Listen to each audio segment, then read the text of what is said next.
Hello! Je te souhaite la bienvenue dans ce nouvel épisode de RH sans filtre. Donc aujourd'hui, je suis un peu dans des cartons parce que voilà, ma configuration là est pas idéale. J'ai j'ai récupéré plein d'affaires à moi que je dois ranger. Donc je suis assise sur un carton, mais c'est ok. L'épisode que je te propose aujourd'hui, j'y ai pas mal pensé parce que là, c'est quelque chose que j'ai vu dans les derniers accompagnements que j'ai eus. Là, j'ai fait des séances de coaching et c'est le sujet du déni. Alors, sujet qui peut être, donc il est multidimensionnel, on va dire, et il peut être un peu piquant. Et peut-être qu'en l'écoutant, il y a des moments où tu vas te dire non, mais pas du tout, je vois pas de quoi elle parle, je me sens pas concernée. Je t'invite à écouter sans jugement et tu verras ce qui te parle.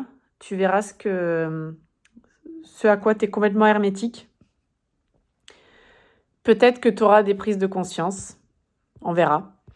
Et je sais que c'est un sujet qui peut être tabou, notamment quand on parle de ce qu'on est en train de vivre soi en étant RH. Je sais que ça pique et ça oblige à se regarder soi-même, à regarder sa posture. Mais bon, c'est pas pour rien que ce podcast s'appelle RH sans filtre. Et mon objectif, c'est de te partager, notamment à travers mon expérience, mais aussi à travers l'expérience de mes clients, alors j'ai pas envie de dire des enseignements, j'ai pas la science infuse, mais en tout cas, peut-être, des éléments qui vont pouvoir te permettre toi aussi d'avancer sur ce sujet. Globalement, je pense qu'il y a cette idée qu'un DRH, il peut pas se permettre d'être dans le déni. Voilà, que ça fait pas partie du job et qu'au contraire, il faut être hyper clairvoyant. Et pour autant, de ce que j'ai observé, et je me sens complètement concernée par ce que je vais dire, c'est que parfois, souvent même, le RH est le premier à se réfugier dans le déni. Donc déjà ça, je sais pas si ça résonne en toi, je sais pas si ça te pique, si ça te parle. Le déni, c'est pas du tout, de l'incompétence parce que j'ai déjà entendu ça, c'est pas de l'incompétence. Freud en a parlé, au début du XXe et le déni, c'est un mécanisme de défense psychologique tout simplement. C'est, quand la réalité est trop menaçante, voilà, pour l'équilibre interne, c'est un mécanisme qui se met en place. Donc par exemple, alors c'est valable pour les RH, mais c'est valable pour plein de gens, ça va être les gens qui disent, «Bah, c'est pas si grave» ou «Ça va passer». C'est aussi, on l'entend pas mal dans les entreprises, on n'a pas les moyens. Alors là, je sais que mon opinion, n'est pas suivie par beaucoup de gens, mais pour moi, c'est quand on est en recherche de poste, le déni, c'est se dire: «C'est la faute du marché, je trouve pas à cause du marché».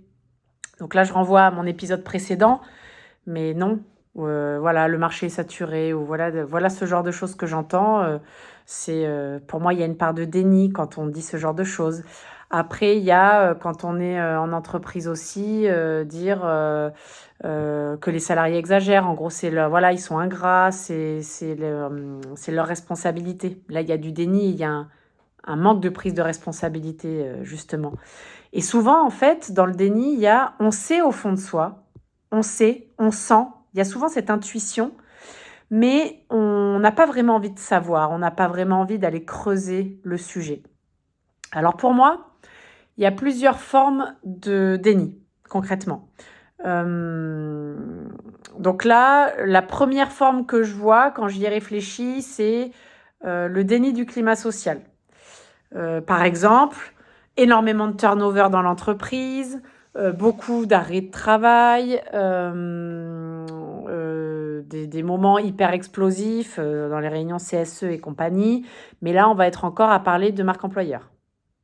Voilà, pour moi, on passe quand même à côté du cœur du sujet. Après, ce que j'ai beaucoup vu dans les entreprises, j'en ai été le témoin, j'ai beaucoup alerté et souvent il y a eu du déni, c'est le déni de la souffrance managériale. Donc les managers sont à bout. À bout. On le dit. Ils le disent. Ils l'expriment, il y a des arrêts, tout ça, mais on va dire, on va lancer une formation sur le leadership managérial. Voilà, pour moi, là, il y a du déni. Il y a du déni d'une situation qui est vécue. Il y a le déni stratégique, c'est-à-dire, on entend parler beaucoup de perte de sens, donc l'entreprise qui est complètement en perte de sens. Et là, en fait, la réponse, ça va être, bah allez, on va faire un séminaire Vision 2030. Donc là, on passe complètement à côté. Après, sur le RH, il y a le déni du burn-out personnel. C'est-à-dire, j'accompagne tout le monde, je sens que moi, je ne suis pas au top, mais comme je l'ai déjà dit dans d'autres épisodes, mais ça fait partie de mon job de toute façon, donc je vais continuer, je vais tenir bon. Je sens que ça ne va pas, je sens que je ne m'épanouis pas, je sens que je suis de plus en plus fatiguée, je ne dors plus la nuit, j'ai énormément de charge mentale, je trouve plus de sens moi non plus d'ailleurs. Et donc cette vision 2030, même moi j'y crois pas, mais je suis dans le déni de la gravité de ma situation. Et ça, je l'ai observé chez des clients RH. Donc c'est pas que des DRH, chez des clients RH, qu'ils soient en poste, mais il y a aussi du déni dans la recherche de poste. Donc le déni, par exemple, c'est ce que j'avais un peu dit dans l'épisode précédent, c'est non, mais moi je vais chercher un poste de RRH parce que ça me rassure. Et en fait, le déni, c'est que j'ai plus du tout envie d'être RH. Donc je ne fais qu'essayer de pallier à mes insécurités, surtout financières, en cherchant un poste entre guillemets facile. Et puis après, en fait, ce que je vais dire, c'est que le marché est saturé. C'est pour ça que j'ai pas d'entretien. En fait, non. Pas seulement. Il y a, il y a beaucoup d'autres paramètres. Et moi, la question que je me suis posée, particulièrement pour le RH, c'est pourquoi le RH, il est dans le déni? Pourquoi il tombe, en fait? Il tombe dedans. Et c'est quelque chose qui se fait, c'est pas du jour au lendemain, c'est quelque chose qui se fait très progressivement. Et en fait, c'est très lié pour moi à la place du RH. C'est-à-dire qu'il est dans un triangle de tension. Alors là, on connaît tous le triangle de Karpman, donc là, on n'est pas dans le victime, bourreau et compagnie, mais et encore, je dis ça, mais on pourrait se poser la question, il y a de ça quand même, il y a des DRH et des RH qui se sentent très victimes du système, qui parfois aussi deviennent bourreaux, voilà, donc on pourrait, mais là, c'est pas de ça dont il s'agit. Pour moi, ce triangle-là, il y a la loyauté envers la direction, c'est-à-dire que le RH, on attend ça de lui, qu'il soit loyal envers la direction, même on peut lui reprocher d'être pro-direction. En même temps, il doit être dans la protection des collaborateurs. Donc d'ailleurs, on entend beaucoup de RH dire qu'ils sont entre le marteau et l'enclume, qu'ils ont le cul entre deux chaises, que c'est une position impossible à tenir. Et moi, je maintiens que on peut trouver un équilibre dans cette configuration. Et le troisième pilier, c'est aussi le RH, il est supposé préserver sa propre sécurité. Et là, d'ailleurs, souvent, à ce niveau-là, c'est complètement oublié. Il est pas dedans, il en a même pas conscience. Là, il y a du déni, en fait. Il y a du déni de ce qu'on vit, il y a du déni de ce qu'on ressent. Et il y a beaucoup de RH qui se coupent d'une partie de leurs émotions, donc d'une partie d'eux-mêmes. Et en fait, c'est leur cerveau qui choisit la survie. Clairement, quand le cerveau, en fait, il imagine qu'il est face à une menace. Donc, il se coupe. Et ce qui est le plus important pour lui, ça va être l'équilibre interne. L'équilibre interne. Et donc, on va pallier, on va se raconter des histoires sans oser regarder la vérité. Parce que si on regarde la vérité, qu'on sort du déni, on peut potentiellement se rendre compte qu'on est à 2 doigts du burn-out. Qu'en fait, ce qu'on est en train de vivre, c'est pas normal. Que ce soit parce qu'on est en poste, que ce soit parce qu'on a une recherche de poste. Voilà, je suis RRH, j'ai mis sur mon CV RRH, 10 ans d'expérience et j'ai postulé en 6 mois à 250 offres. J'ai eu 10 entretiens, j'ai tout échoué. Je me sens nulle, je perds confiance en moi et compagnie. Il y a un moment, peut-être que je vais commencer à me protéger et que je vais tomber dans une sorte de déni, que je vais dire non, mais c'est la faute du marché. Le marché est saturé. Je l'entends tout le temps et je sais que c'est pas très populaire, mon opinion, mais je ne suis pas d'accord. Et j'ai envie de dire même que si on n'a pas envie, si on veut sortir du déni, il y a un moment, il faut être capable de regarder où on en est et de se remettre en question et de se dire qu'on n'a peut-être pas la même méthode, on cherche peut-être pas le bon poste, qu'on n'a peut-être plus envie d'être RH aussi. En tout cas, tout ça se ressent et en tout cas, il y a quelque chose à aller observer et probablement à changer. On obtient le même résultat si on fait toujours la même chose. Pour moi, le déni, c'est pas un manque de courage. Je veux surtout pas culpabiliser les personnes qui écoutent. Là, si tu es en train de m'écouter, je veux surtout pas que tu te culpabilises. C'est vraiment un mécanisme de survie qui est souvent lié à une peur. Donc, par exemple, ça peut être la peur d'être seul. Ça peut être, parce qu'on veut pas être seul, on peut mettre des mécanismes en place. Ça peut être aussi la peur de perdre sa place. La peur d'ouvrir une boîte de Pandore aussi. On reste dans le déni parce que si on dit, voilà, si je sors du déni, je vais ouvrir la boîte de Pandore et donc je ne sais pas ce que je vais voir à l'intérieur et peut-être que j'ai peur de regarder ce qu'il y a à l'intérieur. Si je te partage mon expérience, moi j'ai été dans le déni, c'est-à-dire que j'ai été très très mal sur mes postes. Sur un en particulier, enfin même sur plusieurs, j'ai eu des périodes en fait extrêmement difficiles où je m'étais persuadée que c'était normal de travailler beaucoup, d'avoir un positionnement parfois impopulaire, parce que moi je voulais être une DRH juste, et donc je savais que parfois pour être juste, il fallait être impopulaire, donc parfois c'était défavorable à la direction, parfois défavorable aux collaborateurs. J'avais vraiment ce déni de mon état, d'ailleurs de mon état de santé. Mon corps m'envoyait des signes, j'étais malade, j'ai ignoré les signes que mon corps m'envoyait.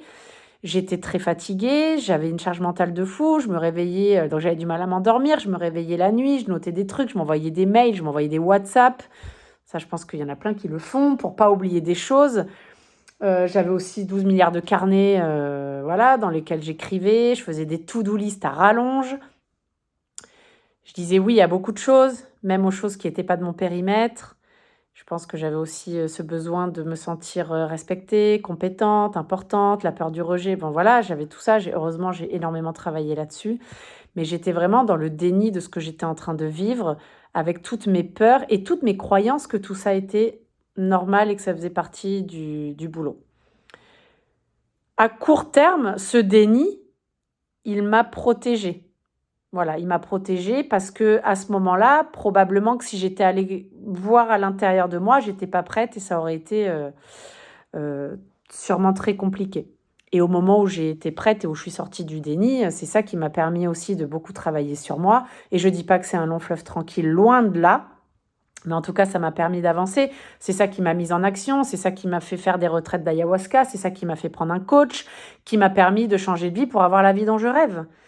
C'est sortir du déni. Et donc, c'est pour ça que j'arrête pas de dire que la première étape est toujours la prise de conscience. Mais pour prendre conscience, il faut sortir du déni. Quand on est RH et quand on nie les choses, clairement, l'impact, il est pour soi évidemment, mais pour l'extérieur, les gens le voient. Si vous allez mal, les gens le voient. Si vous vous plantez dans vos recherches de poste, c'est-à-dire que vous visez mal, les gens le voient. Si vous n'êtes pas convaincu en entretien, ils le voient. Et donc, conséquence, vous perdez en crédibilité finalement. Vous perdez de votre énergie parce que vous vous éparpillez sur des choses à l'infini. Les équipes peuvent perdre confiance en vous quand vous êtes en poste, que vous êtes par exemple RRH ou DRH, que ce soit les managers, ils vous observent, ils vous voient. Souvent, en fait, les gens voient qu'on est dans le déni, ou en tout cas, ils commencent à s'inquiéter, ils commencent à se poser des questions appliquées à l'entreprise. Tout le monde dit qu'il y a une perte de sens, que ça va mal, et quand il y a quelqu'un d'un peu clairvoyant, on ne l'écoute pas, on reste dans le déni et on fait une vision 2030. Voilà. Et ça use. Le déni use. Ça use les gens, ça use l'organisation. Et en fait, on devient un exécutant plutôt qu'un stratège quand on est dans le déni. Et il y a une forme de violence, parce que finalement, c'est quelque chose qui semble passif, le déni. C'est-à-dire que je ne regarde pas, mais il y a une forme de violence active. On s'empêche, c'est presque un manque de respect envers soi-même. Donc, Là, j'ai pas envie de faire un épisode qui va durer 3 plombes où, voilà, je vais distiller des conseils, des expériences, des l'objectif vraiment de cet épisode, c'est vraiment de t'aider à te poser la question à toi. Est-ce qu'il y a, des réalités dans ta vie, alors ça peut être pro ou ça peut être perso, que tu es en train de minimiser et que pourtant tu vois? Est-ce qu'il y a encore des endroits où tu sais que tu mets un filtre? Écoute ton intuition, elle a raison. Tu sais exactement les endroits où, là, ça te parle. Quand je te parle de déni, il y a des endroits où tu sais que tu es dans le déni. Donc, les seuls conseils que je pourrais te donner, à la limite, si vraiment je pouvais, en tout cas, c'est ce que moi je m'applique, ose nommer les choses que tu n'as pas envie de nommer, les faits objectifs, mesurables. Les ressentis aussi. Ose nommer ce que tu ressens. Ose dire que tu es épuisé. Ose te dire que tu n'arrives plus à supporter ce processus de recrutement à l'infini. Ose dire que tu n'arrives plus à dormir la nuit. Ose dire que ta charge mentale, elle est compliquée et que tu n'arrives plus à gérer. Ose dire que tu n'as plus envie d'être RH si c'est le cas. Ose te dire tout ça. Commencer à dire, c'est commencer à sortir du déni.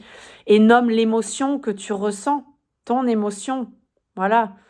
Tu peux ressentir de la colère, tu peux ressentir de l'injustice, voilà, il y a énormément d'émotions qui peuvent te venir quand tu penses à tout ça.